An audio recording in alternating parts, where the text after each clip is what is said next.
Welcome to the Math Ed Podcast. My name is Sam Otten, coming to you from the University of Missouri. And with me today are two guests. One is a returning guest, and one is a new guest to the podcast. This is Dr. David Coffey and Dr. Kathryn Coffey, who are going to be talking about their new book called Designing Math Adventures, using design thinking to support the teaching and learning of K-8 mathematics. Dave, thanks for coming back. Thanks for having us, Sam. Yeah, Dave was a professor of mine back at Grand Valley State University and was also a guest on the podcast in 2016.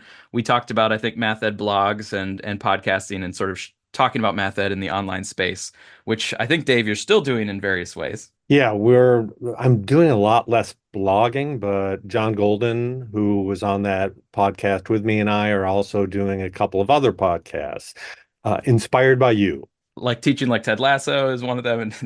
Yep, teaching like Ted Lasso, and then we're also just starting teaching in Tanzania. We have a study abroad program in Tanzania, and we've been interviewing some of our former students and former faculty about their experience there. Oh, great. And then a first-time guest on the Math Ed podcast is another Dr. Coffey. It's Kathy Coffey. So, Kathy, thanks so much for joining us for this conversation. Thanks, Sam. Thanks so much for having me on. And congrats on the book. So, Designing Math Adventures, you're sharing some of your insights and wisdom and inspiration for teaching K-8 mathematics. I want to start with some of the framing of the book. The book really uses the teaching learning cycle, and then it also is very much inspired by design thinking. And I know, Dave, that you used to use this and have been thinking about design thinking for a while. So I just am curious about those framings, the teaching learning cycle, and then especially design thinking and why that has been such an inspiration and something that you've been thinking about and connecting to math pedagogy for quite a while. Yeah, so back in, I think, 2005, I was exposed or introduced to the teaching learning cycle, assessment, evaluation, planning, and then instruction, and then making adjustments along the way. And then, I don't know, some years later, Dave introduced me to the design thinking, and it just seemed like it fit that, that you're testing things out, you're evaluating it and adjusting it along the way. So it seemed like a good fit with the design thinking model. And for me, I was thinking back to this, as you said, Sam, as one of my students, I came and observed you teaching. And one of the things we talked about afterwards was this idea of storyboarding. And I think that was 2006. Yeah, that should be right. Yep. So even back then, I was trying to think about alternative ways of, and as Kathy said, we'd been introduced to the teaching learning cycle the previous year. I was trying to think of other ways of supporting the planning of the teaching and learning. And storyboarding was one of those ways to be thinking about it because it leaves some space for teachers to adjust to students' needs. When I was thinking about that, then I sort of got introduced to design thinking. I saw lots of people tweeting about it. And so I wanted to know more. And then I was fortunate that Grand Valley had a learning community where we read Tim Brown's book, Change by Design. He is one of the, I believe, CEOs of IDEO, which is a design thinking firm out in California. And as Kathy said, as I'm reading this book, I'm recognizing that this structure, this design thinking structure, is very similar to what we've been talking about with the teaching learning cycle. What it adds, however, in some ways that I felt like was, and I think that's important to this conversation, is this idea of it humanizes the mathematics. It's called human-centered design. And so it puts people at the center, students at the center, teachers at the center, but it's really putting that at the center, not necessarily the content. It also really embraces creativity. So back to our 2006 conversation about storyboarding. I think this is something that teachers are really looking for in their work. They're looking to be creative. They're looking to be a part of the process, not just follow a script. And so it encourages creativity by engaging in convergent and divergent thinking, where most of the time we're just focusing on convergent thinking and we ignore possibilities. And then finally, collaboration. I know that as a teacher, I really valued those times where I could collaborate with my colleagues, and that just happened. It didn't happen enough. And so what design thinking for me did was saw these, in particular, these three things and added them into the teaching learning cycle as a way to make it less straightforward and open up opportunities. Yeah, so I want to dig into this a little bit more before we get to the book, because this does, I think, set the foundation. So with this design process, it humanizes it, so it starts right away with empathizing. In industry, this is like empathizing with the customer or empathizing with the user. You know, how what are they looking for? What do they need? But for teaching, you really talk about it as empathizing with the student, and it's a chance to start the whole process by the teacher getting into the minds of the students. But then it leads to defining and then ideating, and that's where some of the creativity can come in. So the teacher kind of grounds themselves in the students, who their students are, what they need, what they're bringing, what they're looking for. But then going to defining and ideating, the teacher gets to have that creativity of what are some possibilities I could have for doing this? It might come from the textbook, but it might come from somewhere else. It might be their own idea. And that's where some of that creativity comes in, I think, that you're talking about, right? So it's starting human and then bringing in the creativity pretty quickly. Yeah, I think that's a great way of thinking about it. We've also tried to make it a little bit more to simplify it a little bit. So we brought in Ella Ben Er's work with the Innovator's Compass, which has these five simple questions that anyone who feels stuck or is looking to address a challenge or explore new spaces can use. The first is who's involved, so that's putting the people at the center. The second, what's happening and why, that's related to the empathizing. Principles is third, and that's what matters most. Fourth is ideas and that what ways are there, and then finally there are experiments, and that's what's a step to try. And again, what we try to do in the book is we take that and layer that right on the teaching learning cycle as the work of teaching. Yeah, and it fits well because with evaluation in the teaching learning cycle, we're asking what can the student do and what are they trying to do? Like, what can they almost do? Because so often we think of our students as having deficits instead of having strengths and things that they can do. And that just layers so well right on top of that teaching learning cycle. Yeah, and then there's also this sense of, I think, to me, fun in the prototyping and the testing. It's now sort of like I'm excited to try out this prototype. So in the design thinking, it might be an actual prototype product or something like that. But in this one, it's no, it's actually a prototype, an activity that I have an idea that will go well, or here's a task that I think will really lead me to my learning goal. But then there's the testing it of like, I want to try it out, I want to see how it goes, and then maybe it can be refined later. So that kind of brings this fun experimenting, testing, playing around with it, but seeing how it goes, and then kind of constantly trying to improve sort of idea.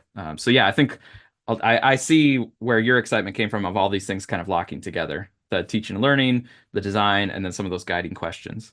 So with all those ideas in mind, and I know you've been working on those for years and been using these ideas in your courses and working with teachers and with pre-service teachers, but now you've put it together into a book. So what was the goal in making it in a book form, and who's the intended audience for this book? I'm going to try to explain it using elements of the compass. So, who's involved? So, as we were thinking about this book, we were recognizing sort of four audiences that we felt could maybe benefit from it. One was the teacher that wings it, whether that's a pre-service teacher or an in-service teacher. And they could be winging it for a variety of different reasons. They may not know any better. I saw plenty of pre-service teachers as I was doing those observing who just thought they could make up numbers on the fly because that's what it looked like the teachers they had watched do. They didn't have a sense of the entire process. Or we saw in-service teachers who were doing that because they had been so burdened by these lesson plans that they had done in college and in training, and they weren't going to do that. They didn't see the purpose of that. And so they were winging it by just picking up the textbook and doing that. For them, we wanted to provide a simple structure that would help the in-service teacher feel like they could do something simply, not maybe the broader sense that they'd done before, and the in-service teacher just sort of a glimpse of the entirety of the process. So that was one group. We also want to recognize that so many teachers are already doing great work in their classroom, and we wanted to lift that up. What we find though is that's often inconsistent. It might be inconsistent from lesson to lesson or in the K-5 realm, from discipline to discipline. And so we wanted to give, again, that simple structure that would help them to be intentional about, you said it, improving every lesson. Let's test this out. Let's try it out. Let's see what's working. Let's see what needs work, and let's make the necessary adjustments. Not for next year that I'm going to teach this lesson, but the next lesson that I'm going to teach. And so that was our second, were those teachers that were already doing such great work, and we wanted to lean into that. Then there's the administrator. I spent a lot of time in classrooms where teachers were telling me that they were hearing from administrators that they had to teach with fidelity, that they expected if they walked down the second grade hallway, that during math time, everybody was saying the exact same thing coming out of from the book.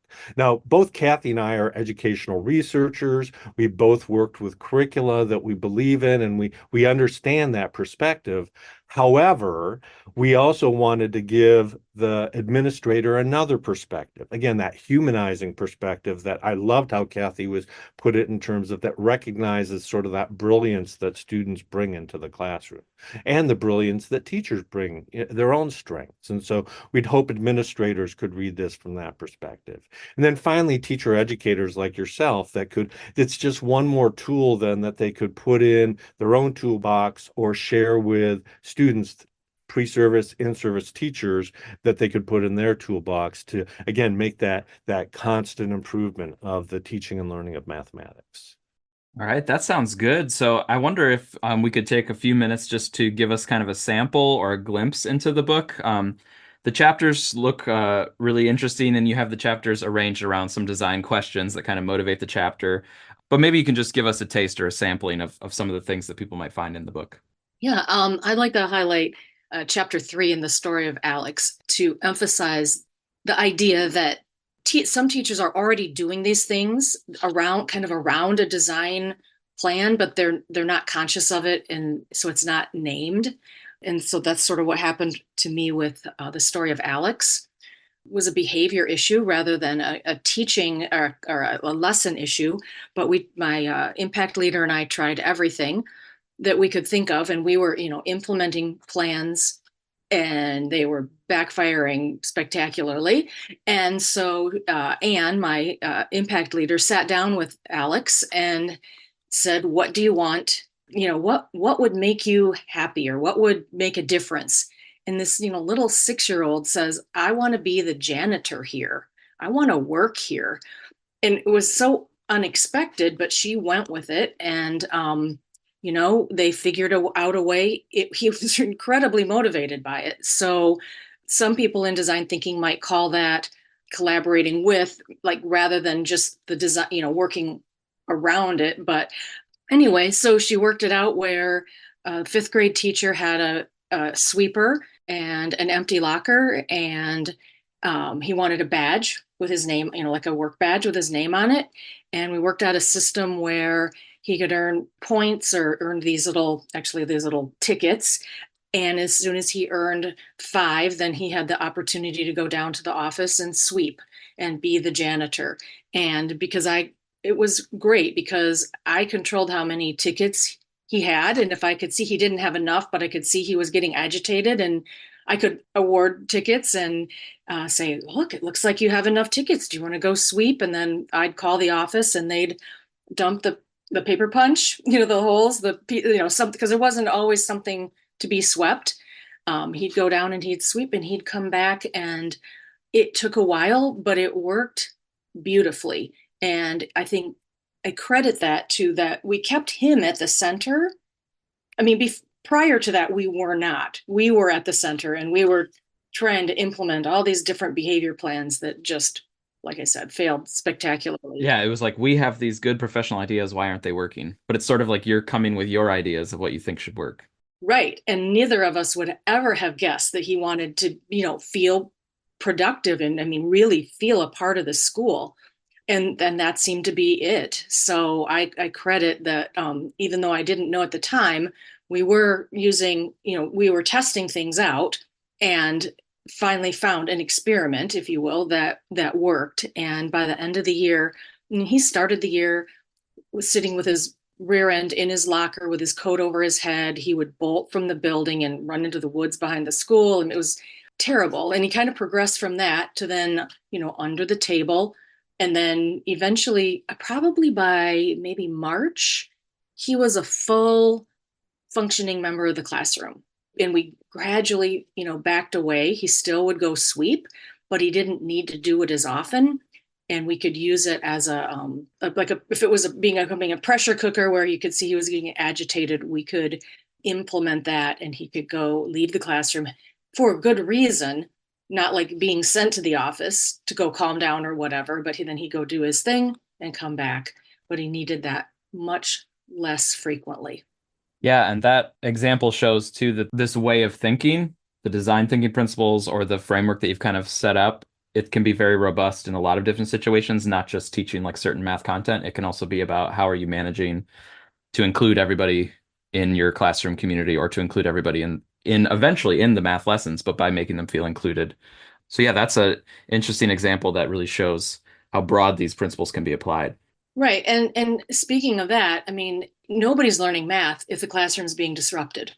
Nobody, not the student who's doing the disrupting or the other students. And so that really had to be addressed before we could get to math or any other instruction in the classroom.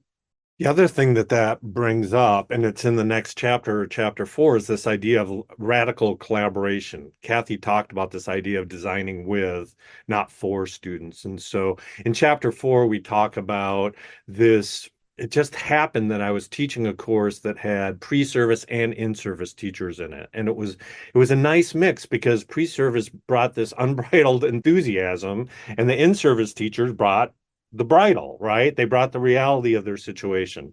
And so one of the things they had to do was come up with a challenge that they wanted to address in the in-service teacher's classroom. And this one in-service teacher was clearly stuck in terms of he wanted his students to do a better job of communicating mathematically their thinking.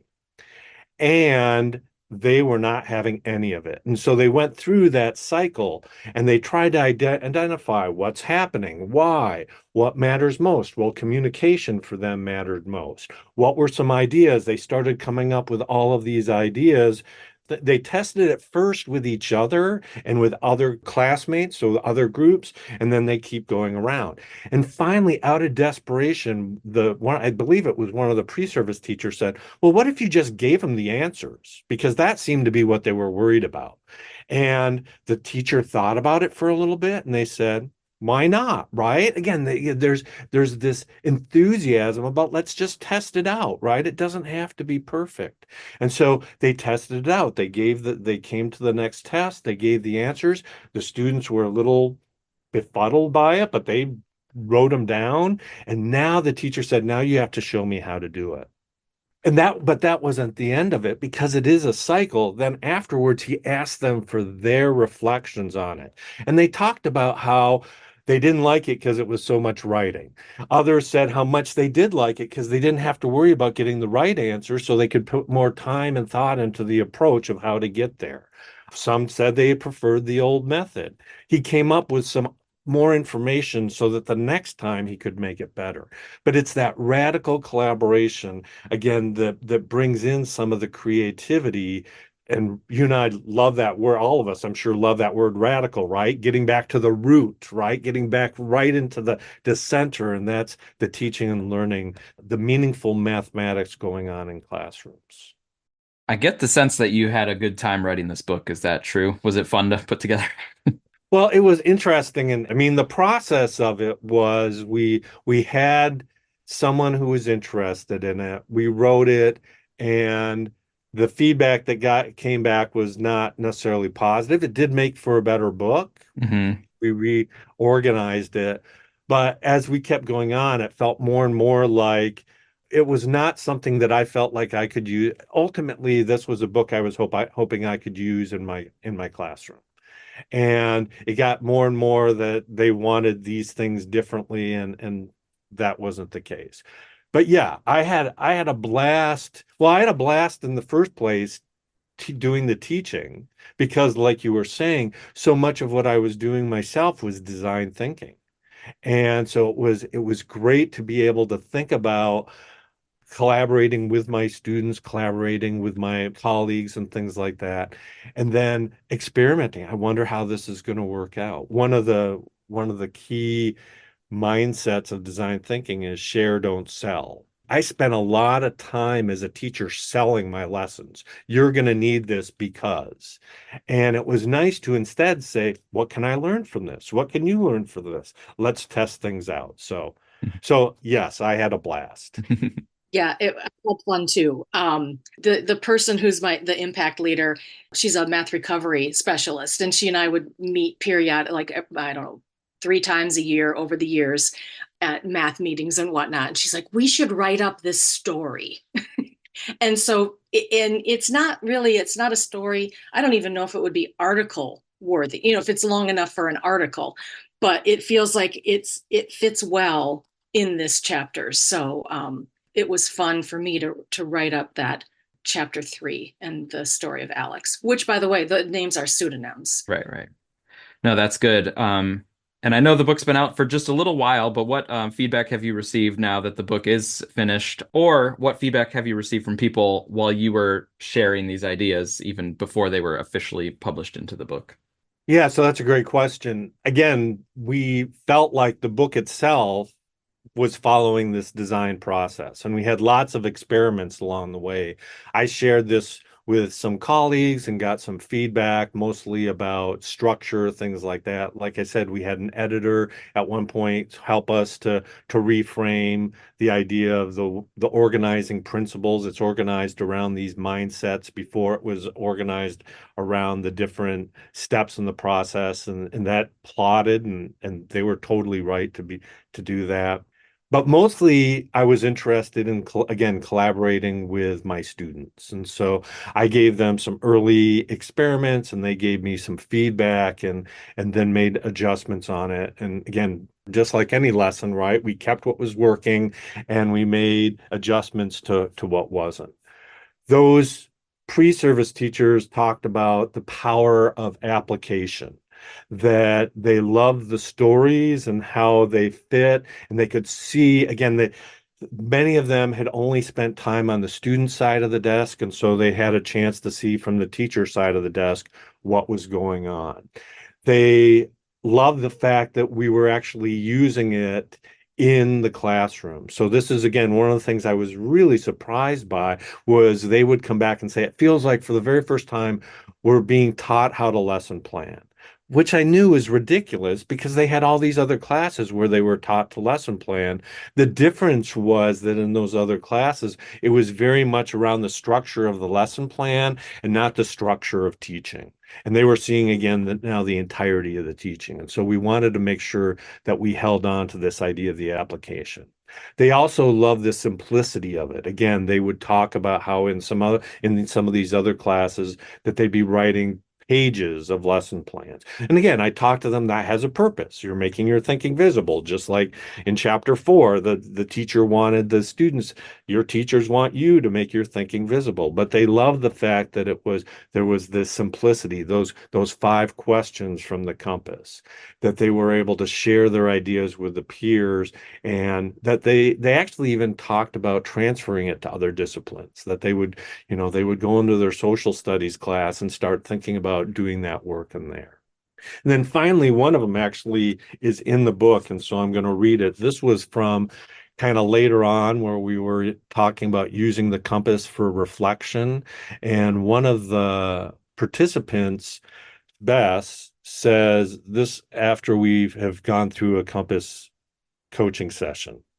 Quote, I think it would be wonderful if you could do this for every lesson. Things like this are so valuable, and getting to sit and talk through it with other people and not just do it on your own. Sometimes you feel a pressure to just get the information out there. We don't always take the time to go through steps like this. It really makes you sit back and put the students in the middle and say, what do they need to get from this that matters? And that was, again, talk about excitement to get that sort of feeling from someone who had gone through this process. That is exactly what we're hoping that readers get from designing math adventures. That's great. Yeah, the book is Designing Math Adventures. I've been speaking with Dave Coffey and Kathy Coffey, the authors, and maybe let the listeners know where they could find the book if they're interested, or where they could find you and follow you for possibly more information or more interactions. So it's available as an ebook and a print-on-demand book on Amazon.com. And you can ask for information or inquiries at designingmathadventures@gmail.com. So the title of the book, Designing Math Adventures, and then at gmail.com. You can also follow Dave on X, formerly known as Twitter, at Delta_DC.